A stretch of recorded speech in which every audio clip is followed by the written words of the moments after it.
You know the feeling, right? You're in a meeting, maybe a presentation, or even just a casual conversation, and one person just seems to have everyone's complete attention. They're not trying hard, they're just there, and they own it.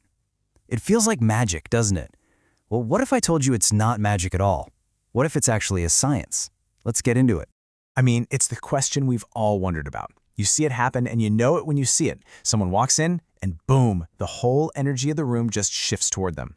They haven't even said anything yet, but they've already got influence. So what is that? And more importantly, is it something you can actually learn?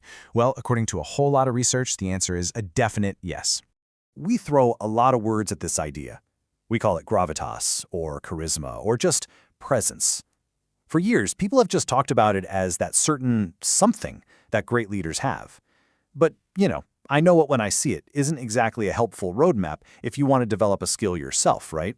So to make this whole thing less fuzzy and more concrete, researchers started to deconstruct this it factor, and they gave it a name, executive presence.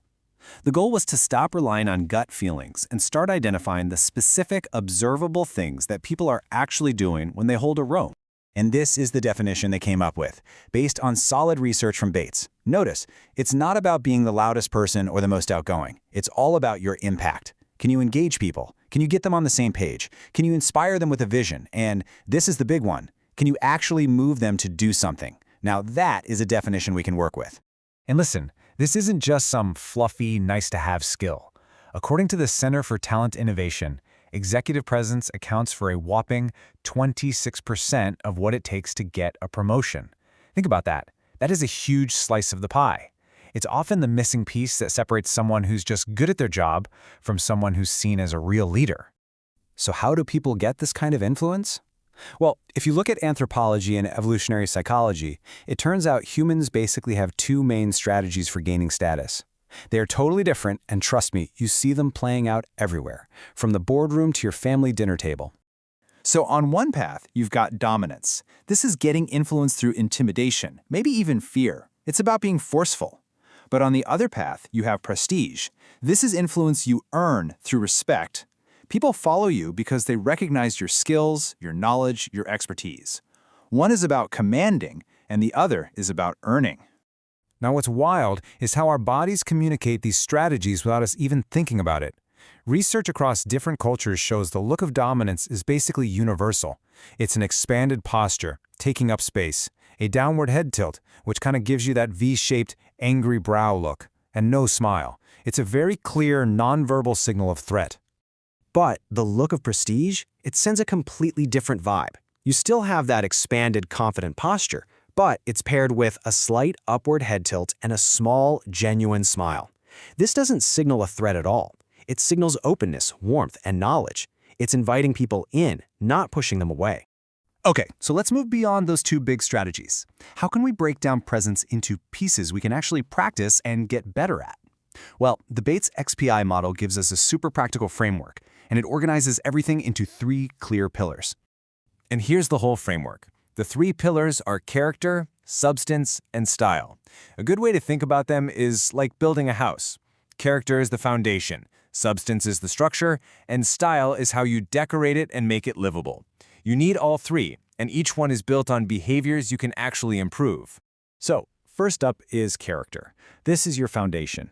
It's really about who you are at your core. This is what builds trust. It's about being authentic and real, having integrity so people know they can count on you, and importantly, showing humility, being self-aware enough to admit you don't have all the answers. Then you have substance. This is all about your credibility. It's the proof that you know your stuff. Do you have the confidence to make a decision, but also be open when people disagree? Can you keep your cool in a crisis and help everyone else stay calm? And can you see the big picture and inspire people with a clear vision? And finally, we have style. This is the how. It's how you interact with people and get things done. It's about having a demeanor that's engaging and tactful. It's about being inclusive and empowering your team. And it's about finding that sweet spot of assertiveness, speaking up in a constructive way without steamrolling everyone else. So why do these behaviors, everything from our posture to our humility, have such a powerful effect on people?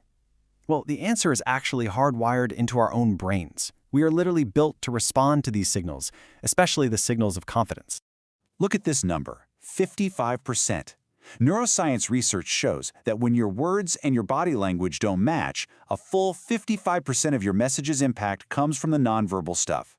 Your body is always talking, and our brains are always listening. And this is where it gets really fascinating. According to research from Dr. Daniel Campbell-Michaeljohn, our brains seem to be biologically tuned to give more weight to the opinions of people who seem confident. A specific part of our brain literally lights up and tells us, hey, pay more attention to this person. It's like a biological shortcut to figuring out who to trust. Okay, this brings us to what might be the single most important takeaway from all this research, and it's an idea that can totally change how